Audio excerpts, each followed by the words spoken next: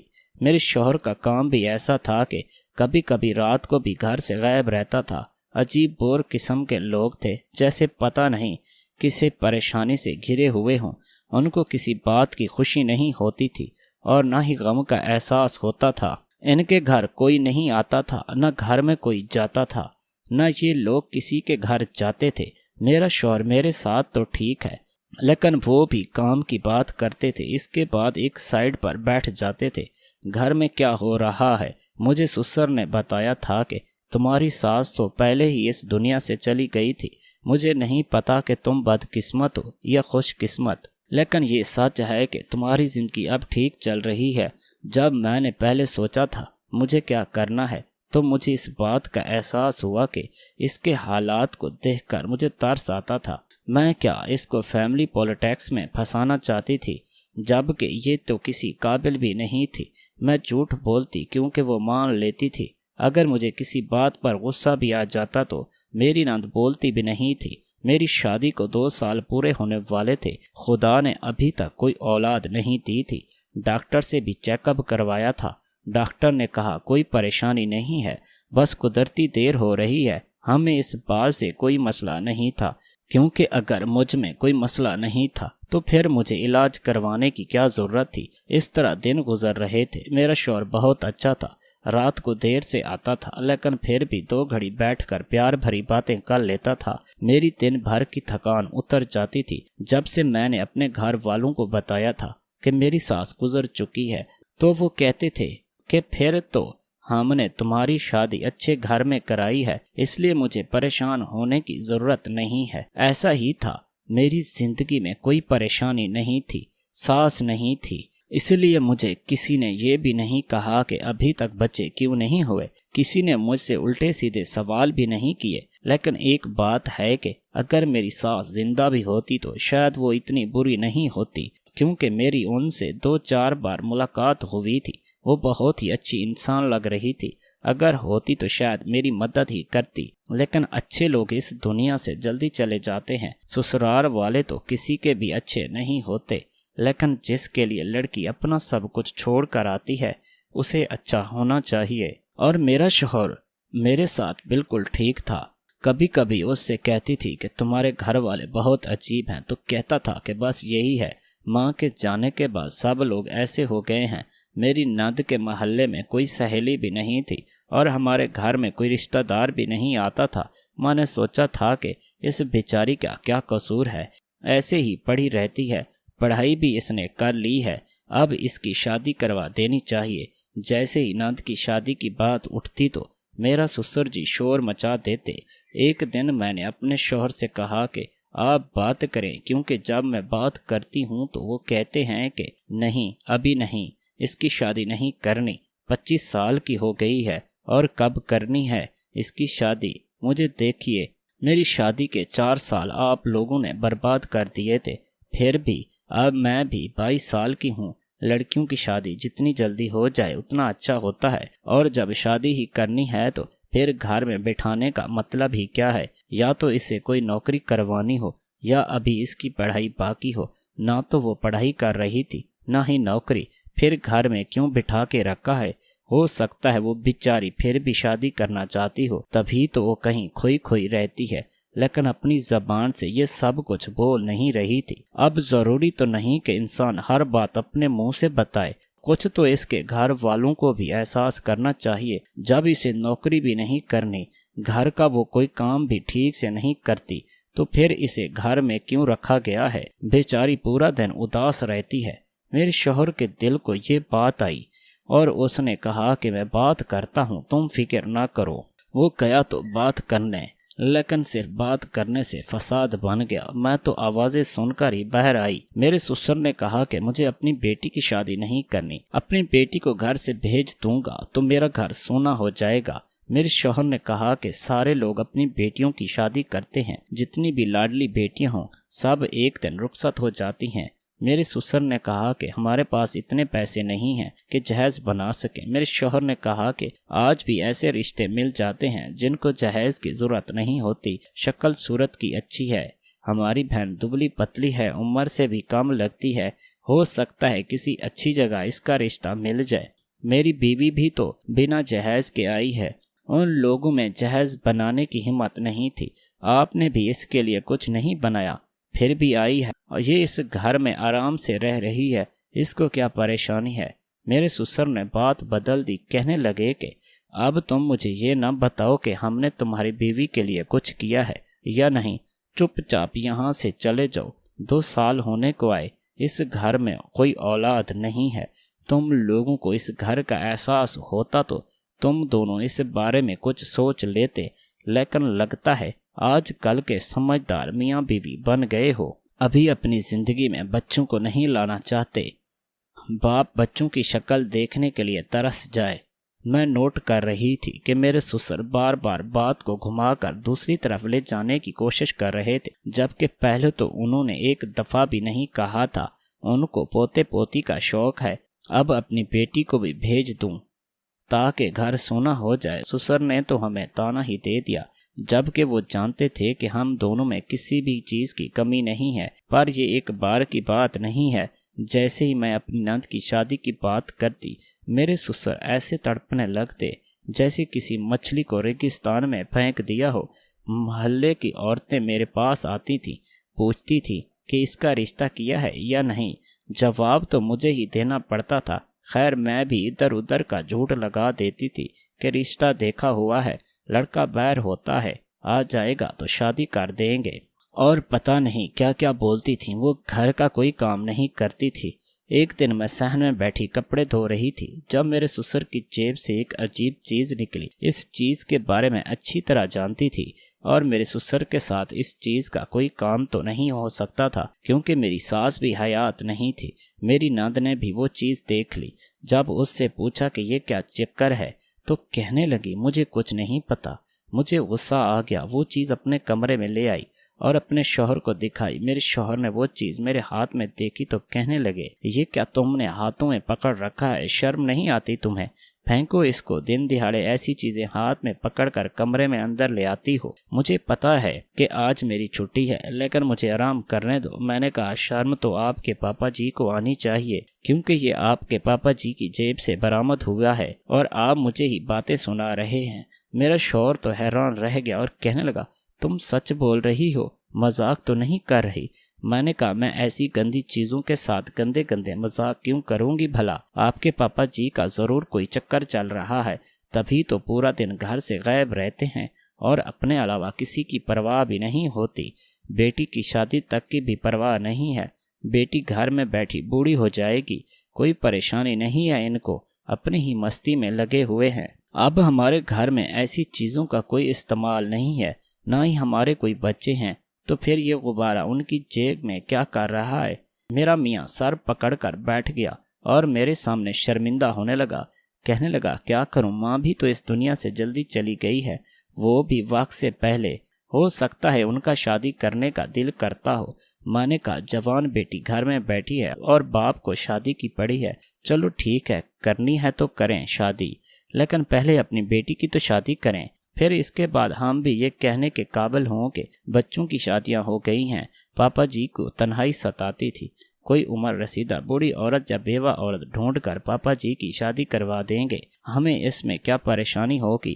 ان کی اپنی زندگی ہے، ابھی ان کی عمر بھی ہے، لیکن پہلے انہیں اپنی بیٹی کی شادی کروانی چاہیے۔ میرے شوہر نے پوچھا کہ تمہاری نظر میں کوئی لڑکا ہے تو؟ میں نے کہا ہاں، میرا ایک کزن ہے، میرے چچا کا بیٹا ہے، وہ بہت اچھا ہے، اس کی کپڑوں کی دکان ہے اور گھر بھی ان کا اپنا ہے، میں اسے آدھی زبان سے کہہ دوں گی، وہ بات کبھی بھی رد نہیں کریں گے، وہ آرام سے رشتہ کر لیں گے۔ میرے شوہر نے کہا کہ کل ہم دونوں اس کے گھر چلتے ہیں تاکہ میں لڑکے کو دیکھ لوں، پھر میں پاپا جی سے بات کروں گا، اگر انہوں نے ہاں کر دی تو وہ بھی انکار نہیں کریں گے اور شادی کروا دیں گے۔ میں نے کہا ٹھیک ہے، بہت اچھا سوچا ہے آپ نے، اگلے دن میں اور میرے شوہر میرے کزن کے گھر جانے والے تھے۔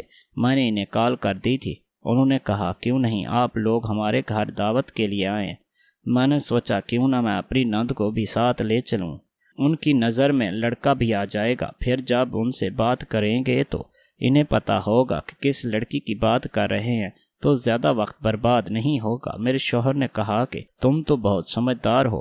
میں نے کہا میں ہوں ہی سمجھدار، اور مسکراتے ہوئے دل ہی دل میں خوش بھی ہو رہی تھی۔ ان کی شادی ہو جائے گی، اچھی بات ہے، مجھے اس سے کوئی مسئلہ نہیں تھا، لیکن یہ بات میرے حق میں ٹھیک ہے، پھر سارا گھر میرا ہو جائے گا۔ میرے شوہر نے کہا کہ تم لوگ شام میں تیار رہنا، میں رکشا لے کر آؤں گا، پھر ہم تینوں چلیں گے۔